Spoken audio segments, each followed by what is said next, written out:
This week's video is another Quad Cortex video. One of the things I never intended to use the Quad Cortex for was acoustic guitar. Didn't even cross my mind. I do quite a lot of acoustic guitar gigs, either solo or duo or even trio, but the acoustic guitar is kind of the main engine room. And what I normally do is I use a loop pedal, I'll lay down a rhythm guitar part, then I'll lay down a bass line using an octave pedal. This is how I would do it pre-Quad Cortex. And then finally I would add some drums, then it allows me to solo over it, or have a bit of a rest. Now I decided, or I realised, I could do all of this using my Quad Cortex, not the looping as yet. I'm hoping they will introduce a looper. So what I do is I have my loop pedal coming out of Effects Loop 1. I've just done a little video here showing you how I connect it all up. Here it is. Right, let's have a look at the connections. I've got an expression pedal that goes down here. That's the main output going into my computer, so I'm recording direct. Then I've got the send and return, that's going to the loop pedal, which is ditto looper. That's in the effects loop, and that's just the input. That's the connections. And as I've been doing this live, I've kind of refined the process, and now I've set up scenes for laying down each loop. And that's what the main bulk of this video is about the scene mode. I'm going to take you through my Quad Cortex preset, which I will make available on my username, which is TJWalker, all one word, on the Quad Cortex mobile app. For the video, I'm using this guitar. This is my Takamine. This has actually got a valve preamp in it, which eats 4 AA batteries pretty much every few gigs. But the valve really softens the top end. I'll show you how I soften the top end a little bit more to get more realistic acoustic guitar sound using an IR that I downloaded. I'll put the link for that in the description as well. First part of the video, there's a very small clip of me playing live, laying down a drum beat just to show you how I do it. The next part of the video, I'll go through in detail the preset. And then finally, there's a little bit more live footage. So here we go.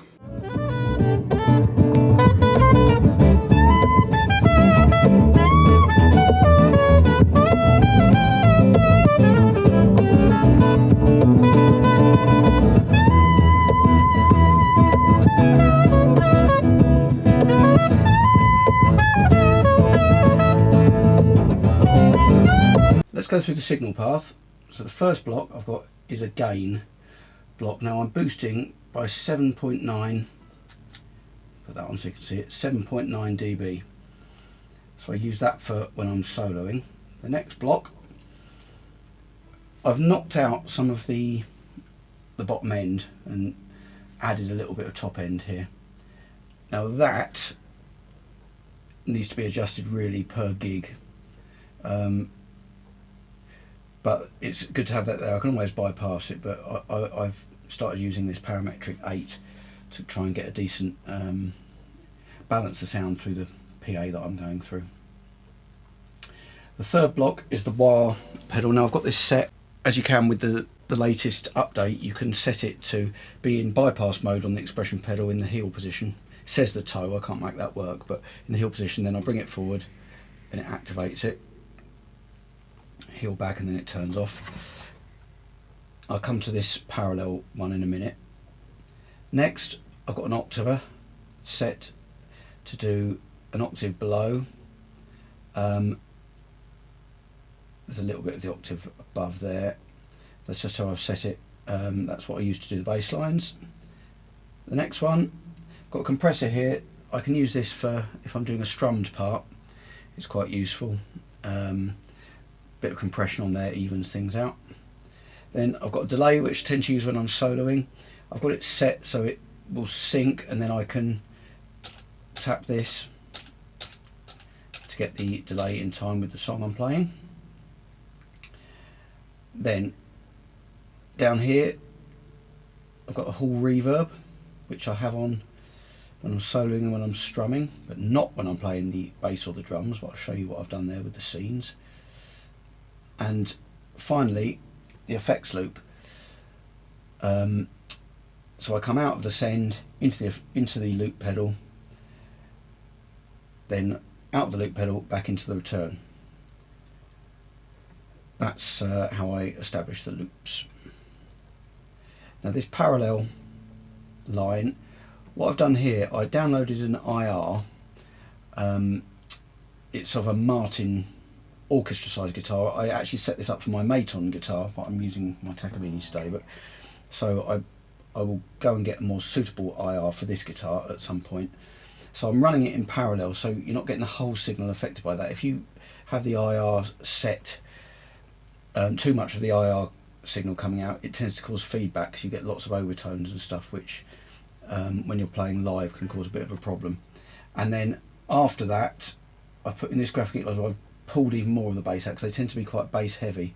But what I really like it for is the sort of, it softens out the top end.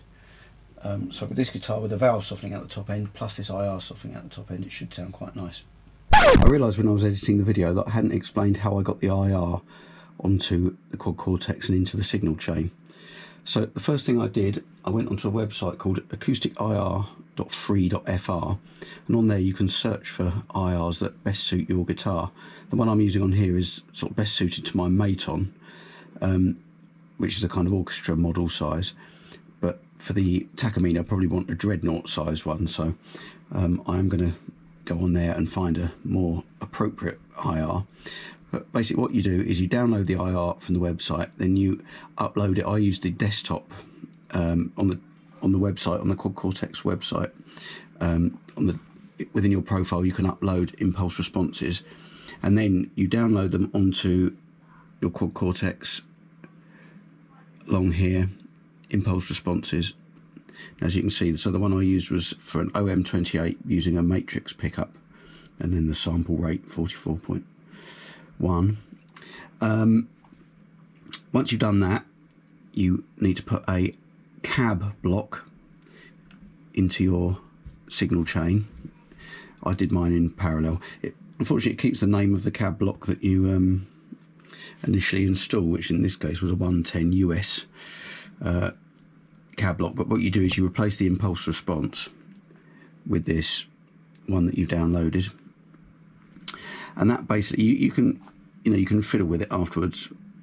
Actually, I'm not sure if you can with these impulse responses, but that's the way you get it into the signal chain. And then, as I explained before, I put an EQ after it to take out some of the bottom end, but that's the way you go about it. What I've done with the scenes, so this is my default scene.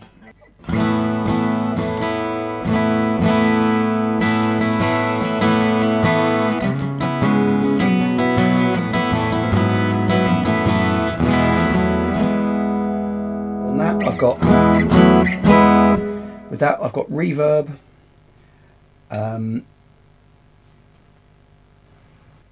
I've got the graphic equalizer, I've got the IR running, and I've got reverb. Okay, I'm going to put my headphones on so I can hear the loops.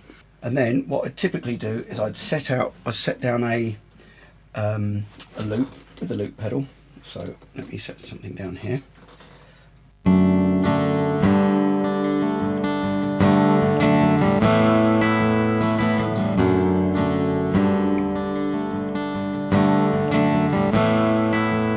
Loop pedal's playing that. Right, go back to the scene mode. Then I'll put down a bass line. Stop that for a sec. So then I want to put down a bass line. On this scene, I've taken the reverb out and I've added in the octaver. So let's put the loop back in.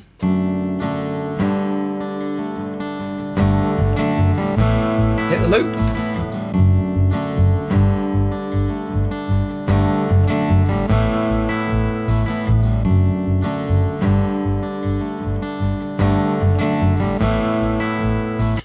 What I tend to do next is I put the drums down. Now this is the same, I've taken the reverb out again. Sometimes it's nice to have the reverb on the drums, but this gives me the option to not have the reverb on the drums. So I've taken the octaver out. It's the same as the bass one, but without the octaver. And with this guitar, this kind of gives the best drum sound. So this is what it sounds like with it. Actually, for this song, for the demo purposes of this, let me show you.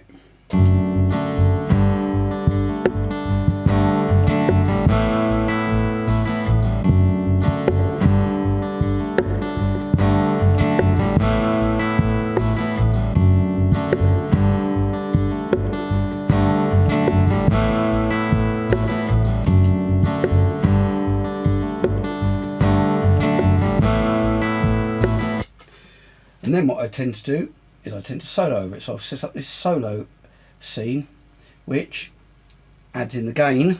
So that's without, that's with the gain, and it adds the delay in as well. So this is how I'd use it. Let's set the loop going.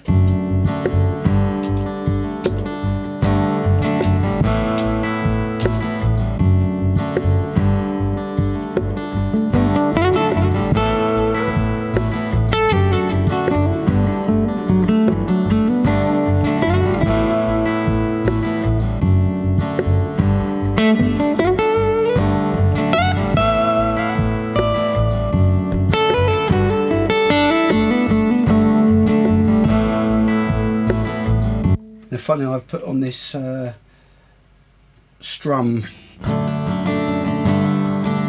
same as the default scene, just to even things out a little bit. So that sounds like this.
And just as an extra, I put on this no IR. So as I said before, sometimes these IRs, if you've got a lot of gain, you can possibly get a lot of feedback. So what I've done is I've put that on. What you can see that does is it bypasses.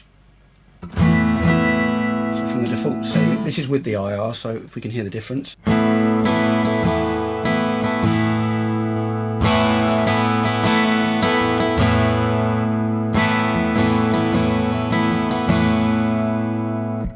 You can hear how it softens the top end, that IR, but obviously all of this is adjustable. So there we are. That's basically the setup I've now decided on for the time being for using the Quad Cortex on my acoustic guitar. I hope that was useful. I'm bringing out new videos every week, so please hit subscribe. At the moment there's quite a lot on the Quad Cortex, I have to admit, as I'm a bit of a fan, and I'm using it and I'm getting to learn how to use it and refining how I use it. But there's videos and lots of other things, so please hit subscribe and I'll hopefully see you next week.